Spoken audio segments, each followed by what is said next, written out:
Well, I personally don't think they're going to get 6 weeks of warning. I think maybe they might be lucky if they get 6 days of warning, and more than likely it'll be 2 days of warning. And they were told a month and a half ahead of time so that way they'd have time to decide what they wanted to put in their bags. Mm-hmm.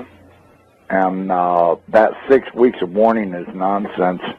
I mean, why would they give them 6 weeks of warning knowing that they'll blab the whole thing to everybody they ever knew prior to being packed up? I think they'll be lucky if they get 1 or 2 days of warning. They'll get called and say, it's time to go, and they'll have 15 minutes to get ready to head out. Yeah, well, that's what I'm saying. I mean, knowing how these guys operate, I don't believe that they'll get 2 days of warning. I mean, they might get 1 day or 6 hours or, a half day or 1 day or 2 days. I don't think they'll get more than 2 days. I mean, really, do you? I think they have a good idea what the trajectory of this thing is, but I think we're not really going to see it until it's right up on our ass. Well, I'll tell you what. That would be my guess, that we won't see it until it's on us. But I will tell you one thing. We'll have some really good warnings if everybody's looking up and paying attention. First off, they'll notice red dust on the windshield of their vehicles. And at first, it'll be light dust, indicating that it's 10, 15 hours away. If they notice that the dust is real noticeable on their windshield, they can bet that it's in less than 10 hours away.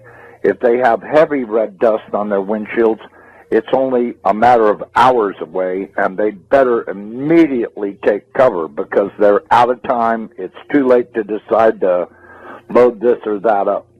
I don't think there'll be a lot of warning, but when we were looking at it on the Hubble, this red dust field appeared to be going out at least as far as maybe 2 times the size of the planet. So, that means that it's probably a few 100,000 miles going out into space around it, all the way around it, which means that just before it arrives, which will be a matter of hours, we'll start seeing red dust coming out of the atmosphere onto everything. And of course, a vehicle windshield would be the best thing to spot it on, because then you'll be able to see its true color and realize that you're seeing the red iron oxide dust from it.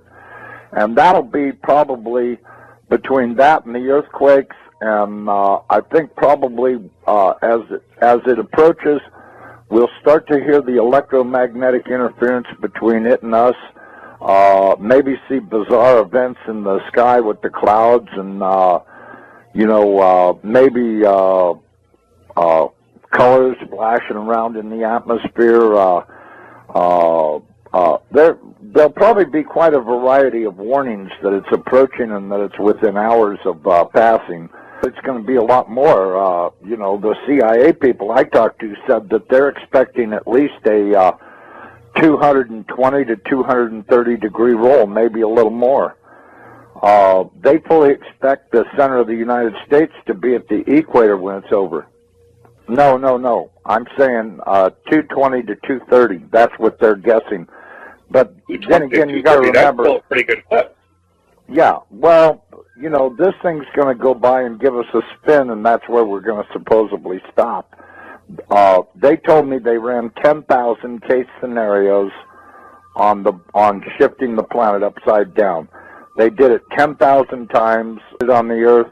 They tried different locations to see what they'd come up with, and it averaged out at 220 to 230 degree roll. So, I think probably them knowing the trajectory isn't, I don't think that's a matter of question. I'm sure they know the trajectory. I'm sure they know the exact minute it's going to show up. I've heard a lot of stories that I would only tell you in private about this, because it's so far over the top, most people would go into immediate denial if they heard it. So, the most I can say is that they better be expecting at least a 180 to a 220 degree pole roll when this happens, And as far as that bulge around the center of the planet, I got news for everybody. This thing is going to do a very fast roll, and that water is going to go everywhere. The Lord warned you. The oceans will roar from pole to pole. Is there some part of that nobody understands? The average depth? Yeah, what's the average depth of the ocean around the world? 10,000 feet. 10,000 feet. It's about 2.5 miles.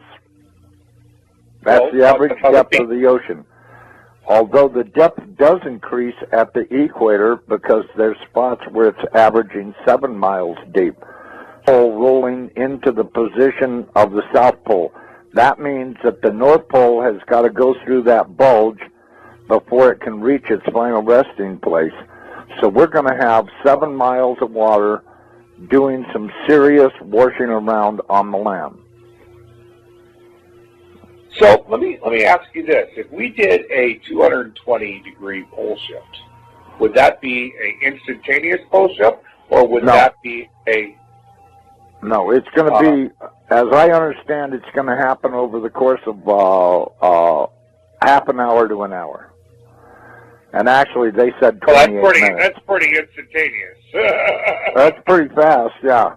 That's pretty fast. We're going to probably see 400-mile-an-hour wind on the surface. We're going to see big-time water splashing around.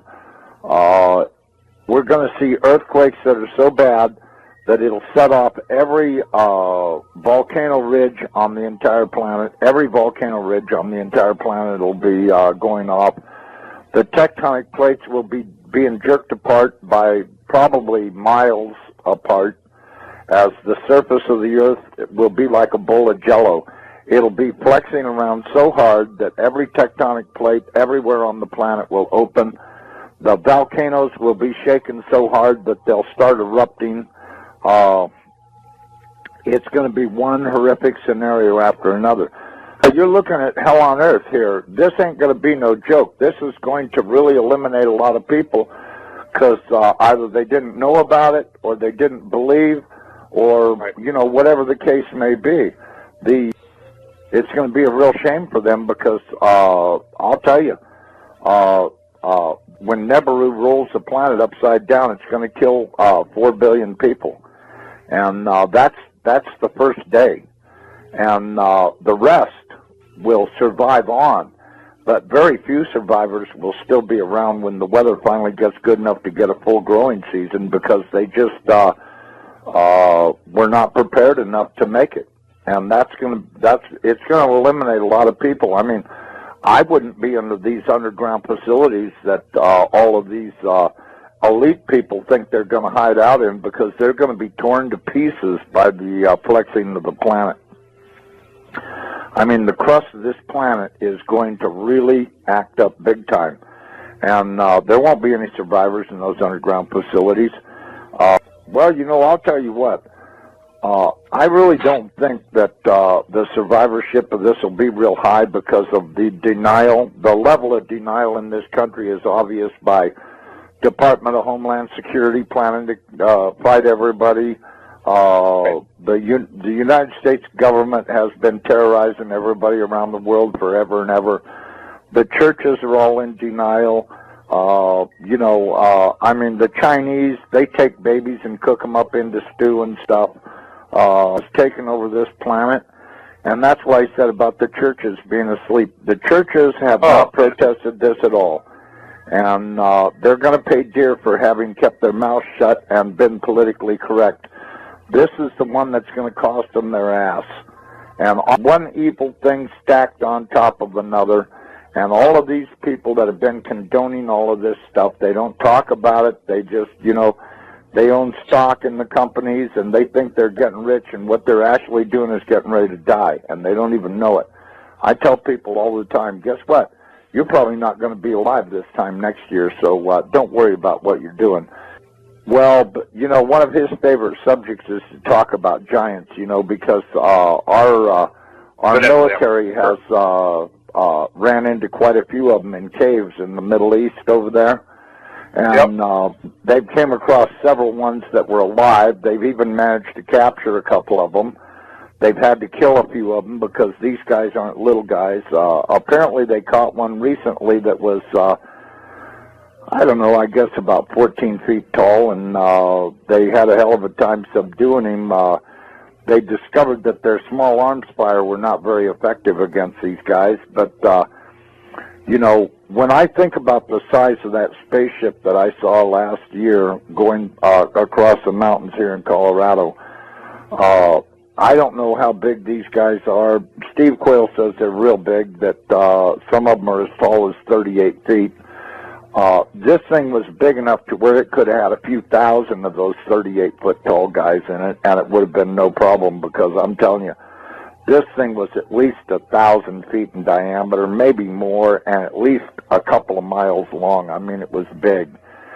I don't have any trouble understanding that there could be races out there that are real big guys, and there's no way that you're going to be able to fight these guys to kill them or anything.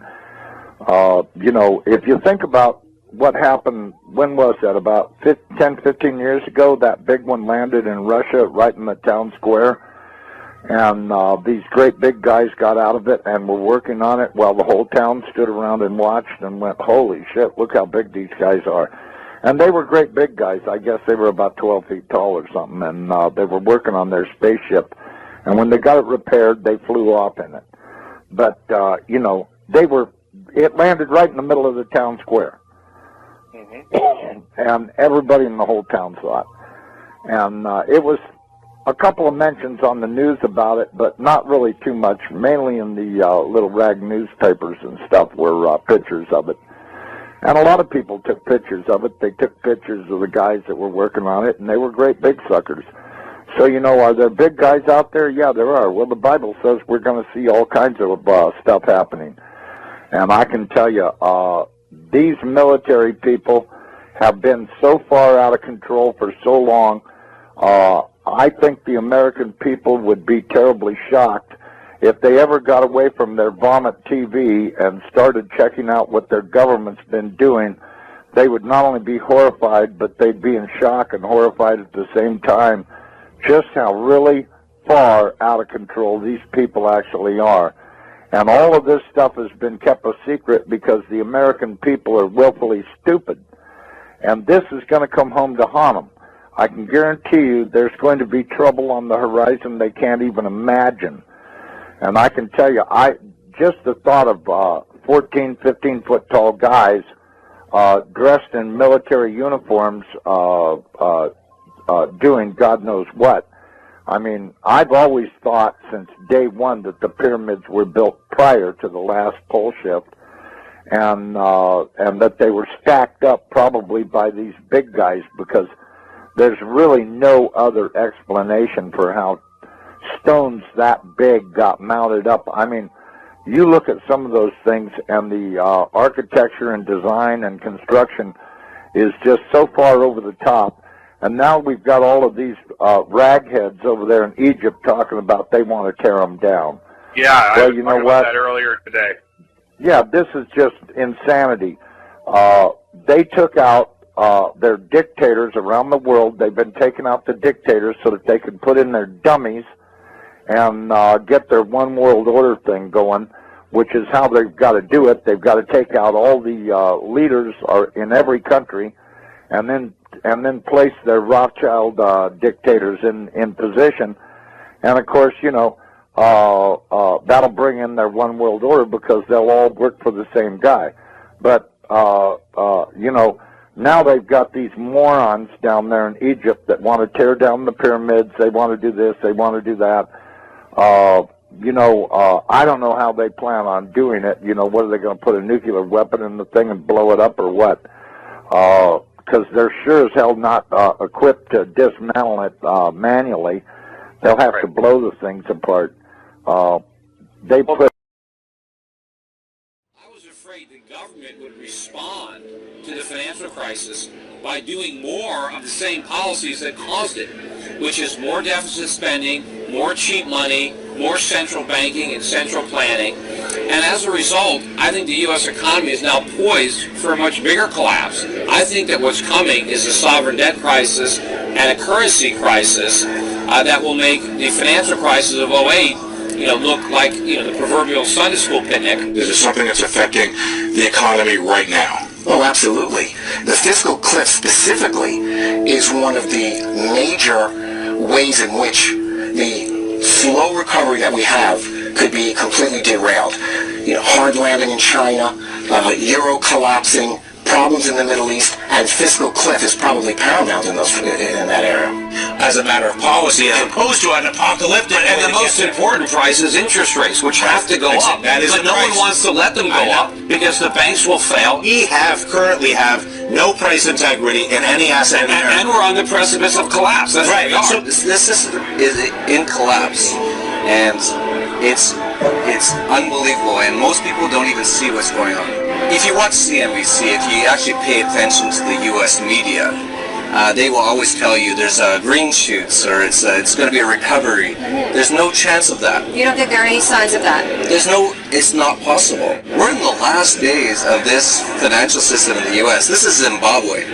When it starts to collapse, it's going to happen very fast. If people don't start to wake up to what's going on, they're going to get hurt in this collapse. But this is where it's going now, that we have to now just get as far away from the U.S. and from the Western world, because this collapse is going to be messy. We've got to ask ourselves, why are the feds preparing for a war against Americans? Why have they bought now more than 2 billion bullets, all kinds of arms and ammunition, and now more than 2,700 tanks to patrol in America and keep order?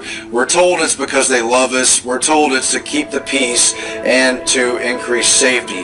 But of course, we also know from Army documents, from Homeland Security reports, and a lot of other information that it's really to occupy America and prepare for a civil unrest and a total economic collapse that will include gun confiscation. The rise of the warrior cop.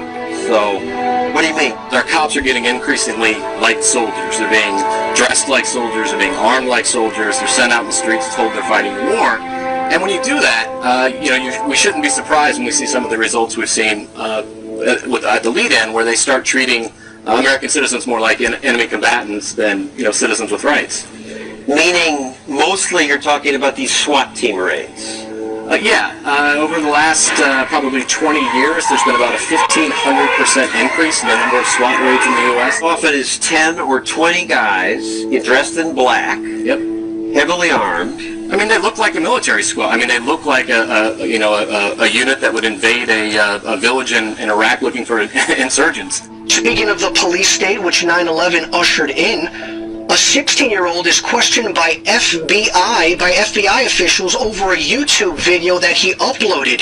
According to Justin Holman, a 16-year-old, after having uploaded a YouTube video which highlighted how America was slipping into a police state, he was visited by FBI officials. Police state? What are the weather here? What's up, nigga? Police state? Police state, right? Police state. 4th of July. Here's our video. M16s.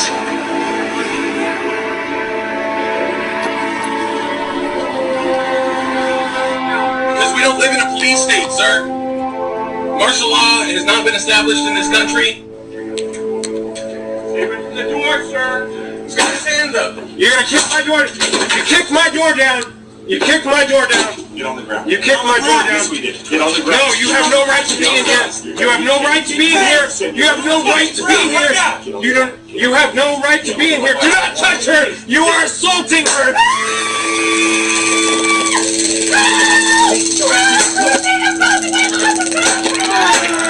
Yeah, I didn't open up the door. I went open up. Now they're barging in my door for what reason?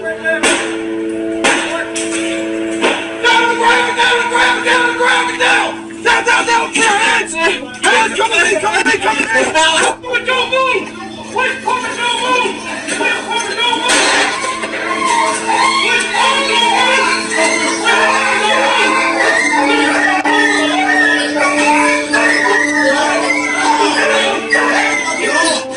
If what we saw in response to bombs was that. What will the response be in the wake of something bigger? Is that when we'll see martial law take effect across the country? And more importantly, will people just accept it entirely out of fear? It was never meant that we would have this gigantic police force from the federal government. I mean, we had martial law up there. FBI and all these agents coming in, closing things down, going to people's houses. The police state is staring us in the eye, and it's getting more and more imposed upon us and more imposed on society every day. More and more people are waking up faster and faster and faster. I think it could very well come to that based on the things that are happening in the news, and we're seeing, the collapse of our economy, so many different things happening. I have spoken with one federal agent, and the information succinctly boiled down is this. There is an event coming, Steve, in the very near-term future that is going to affect the United States of America to its very soul. That what is being planned, as you and I are on the air tonight, and what has been coming together into that old term, the perfect storm, is literally brewing right over our heads. It is and includes military maneuvers in the United States, military actions that are forthcoming, and that will be so deep and so penetrating that the United States will never be the same. We've heard about the NSA spying on us all and think, no big deal. I'm not a terrorist, so I have nothing to worry about. Think again. Because we are all potential terrorists, according to the American government. You can't just do these kind of things. And this one is not only repealing the principles of liberty, but it's destroying the Constitution. All of these invasions of our personal privacy under the guise of protecting us, they're just wrong. And it's no longer about keeping us safe. This is about keeping us safely under the government's eye. And it is clear the government is watching all the time. Oil looks higher. Gold looks higher, currencies look weaker. More about this currency crisis you see erupting. What does that assume about what's going to happen to the dollar? Well, it assumes that the dollar will utterly get destroyed and become virtually worthless. I don't know how that inevitably resolves itself. It may resolve itself in some type of a global currency crisis. And then if the global currency crisis unfolds, then inevitably you get, I guess, an alignment under a global world government, a new global currency, and a new world order. Growing debate in Washington following reports that some U.S. senators are now considering an immigration bill that would force all U.S. workers to carry around biometric ID cards. Well, it is an idea that is now raising some serious concerns among privacy advocates. Through the advancing market of biometrics, technology that uses physiological and behavioral recognition to identify people. A system touted as a national security necessity is being used to build a database where the biometric identity of millions of Americans will be gathered and stored. We really need to attack this in a comprehensive kind of way, not some knee-jerk reaction like sticking something in someone's finger to verify who they are and whether or not they can be employed in this country. The U.S. Department of Homeland Security has been buying up massive amounts of ammunition. Americans are wondering why. Do you think this is a sign that they're preparing for some sort of mass civil unrest? If you look at what the Department of Homeland Security has been purchasing over the last year, it comes out to like 1.6 billion rounds of ammunition, more than 7,000 fully automatic assault weapons, 2,700 MRAP type vehicles, and now drones. Those are instruments of war. Department of Homeland Security's, who are they going to fight a war against? When I participate in assisting the feds coming into states and going into homes and taking everybody's gun home, and I said I would not be a part of something like that. And I said one of the reasons I wouldn't want to get shot, because the American people are only going to put up with so much before they push back. And I said, if the feds tried to do that, disarm this country, I said you would see an uprising and maybe a version of the Second American Revolution.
how things were.